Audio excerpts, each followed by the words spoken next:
et aussi sur le rayonnement de la marque France à l'international en sponsorisant non seulement des clubs de sport locaux pour faire émerger des athlètes qui vont porter le visage de la France à l'international, mais aussi en sponsorisant des fédérations françaises dans différents domaines comme le football, le canoë-kayak ou encore le judo. Alors, je précise que c'est la 2e édition du baromètre. Est-ce que ça Oui. se dégrade? Alors, on constate une dégradation majeure qui est sur l'évolution de la gouvernance des entreprises. Oui. C'est-à-dire qu'on a 28% des groupes du CAC dans lesquels Donc, les CAC 40, Français... 40 entreprises majeures françaises, 28%, un tiers. Un tiers dans lesquels les Français sont devenus minoritaires dans les instances dirigeantes du groupe. C'est-à-dire soit au COMEX, soit au conseil d'administration, soit dans les deux. Et on a même 5 entreprises où les Français sont devenus minoritaires dans les 2 instances. Ça veut dire qu'elles dirigent plus, les Français ne dirigent plus ces entreprises? Non, elles sont dirigées par des gens de toute nationalité, ce qui est très utile quand on est un groupe mondial. Ouais. Il faut des Mais à administrateurs ce point-là, et des top dirigeants issus des différents marchés sur lesquels on évolue. Mais à ce point-là, quand on perd la majorité, on peut se poser la question de savoir si ces dirigeants auront à cœur les intérêts économiques français. Et ce sera délicat de leur demander s'ils n'ont pas plus d'attachement que ça à notre pays. Donc un tiers où la gouvernance ne va pas en faveur de la France, mais 5 entreprises, vous dites, où là carrément pas de gouvernance française, soit dans le COMEX, soit dans le conseil d'administration. Il y en a 5 pour lesquels les Alors, Français sont minoritaires dans les 2 instances. On peut les nommer? Oui, alors à ce jour, il s'agit de ArcelorMittal, Oui. ST Microelectronics, dont on a parlé récemment dans l'actualité, dans les semi-conducteurs, un secteur stratégique. Voilà. On a Airbus. Airbus. C'est lié aussi à sa forme d'entreprise européenne. On a Sanofi qui est dans ce cas également. Les médicaments. Oui, tout à fait.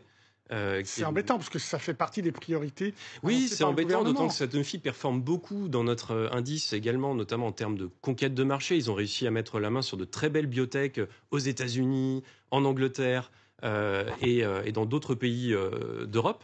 Donc c'est vrai que c'est un peu dommage, ça fait nombreux tableaux de voir que les Français disparaissent un peu des instances de gouvernance du groupe. Et la 5e, vous vous souvenez ? Je n'ai plus la 5e en tête. D'accord.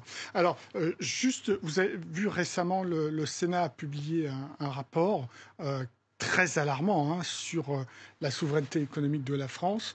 Qu'est-ce qu'il faut retenir de ce qui se passe en ce moment dans ce domaine-là ?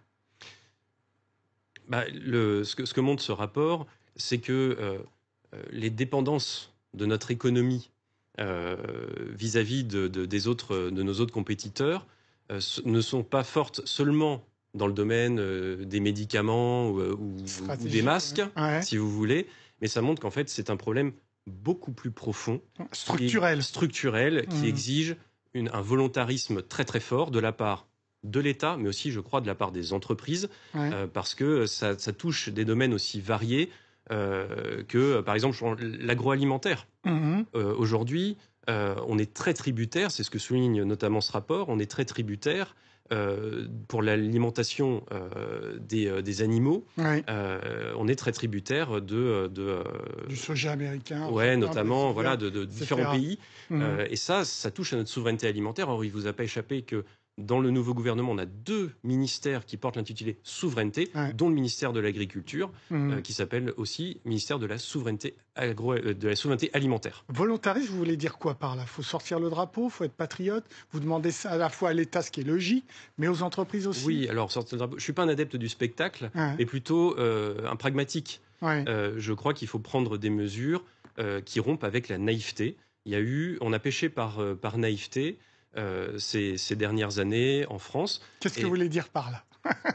Mais parce qu'on n'a pas toujours vu les conséquences de choix qui paraissent individuellement sans Très clairement, on a été trop libéral, on a laissé trop ouvert notre marché. Non. Je crois qu'on doit absolument jouer le jeu de l'économie libérale, mais jouer le jeu de l'économie libérale en essayant de marquer des points.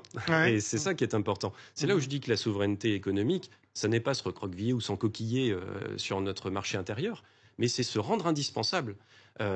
Et parfois, il faut être rendre vigilant. indispensable si nos usines sont à l'étranger, si nos centres de recherche sont à l'étranger. Ça sera délicat d'être indispensable. C'est nous qui serons dépendants des autres. Et ça, vous le constatez aussi. On le constate. Les centres de recherche et... Il y a